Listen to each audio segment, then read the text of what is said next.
Welcome to today's deep dive. Okay, so let's unpack this.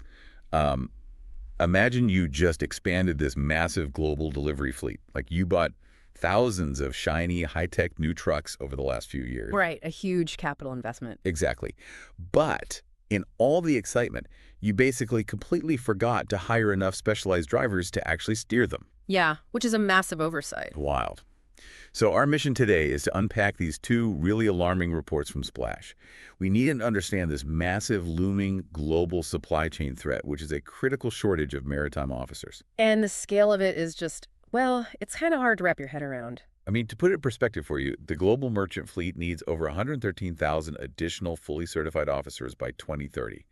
And we are already short nearly 40,000 right now. Right. And what's fascinating here is when you look under the surface, it's actually a very specific demographic mismatch. How so? Well, we don't have a broad shortage of seafarers in general. There is actually a surplus of like nearly 57,000 regular support crew. The ratings. Oh. Yeah. The massive deficit is entirely concentrated at the top. So we are talking engineering and deck officers. Wait, hold on. If these new ships are, highly automated and totally digitally connected, shouldn't that make the jobs easier?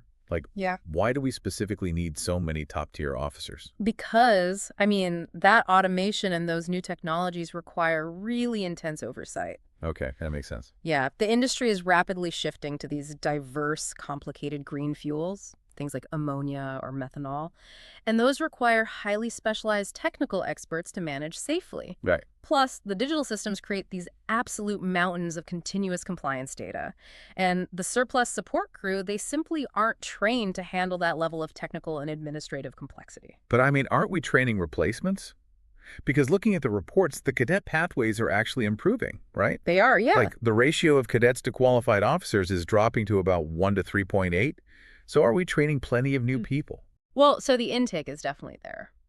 But the industry has what experts call a leaking pipeline. A leaking pipeline. Exactly. The root of the problem isn't recruitment at all. It's this brutal retention crisis driven by the reality of life at sea. Oh, man. Yeah. A massive study by the World Maritime University showed that globally, seafarers average a 71-hour work week. Wow. And for U.S. seafarers, it actually hits 79 hours. Wait, 79 hours? How is that even physically possible? What about mandatory rest regulations? I mean, they exist on paper, but the study found that those rest records are routinely faked just to hide regulatory breaches. That is genuinely scary. It is, because between managing these volatile new engine systems and the crushing administrative burden of logging all that digital compliance data, there just literally aren't enough hours in the day. And I imagine they don't get off the ship much either. Right. Add in severely limited shore leave, and a third of the workforce is dealing with severe, potentially dangerous stress levels. So because of this, nearly half of all current seafarers plan to quit within 5 years. Half. Ah. Wow. So here's where it gets really interesting. Because they can't plug that massive leak in their current workforce, ship managers are frantically searching for new demographics. Desperately searching, yeah. Right. They are heavily targeting places like Vietnam, Indonesia, and Turkey.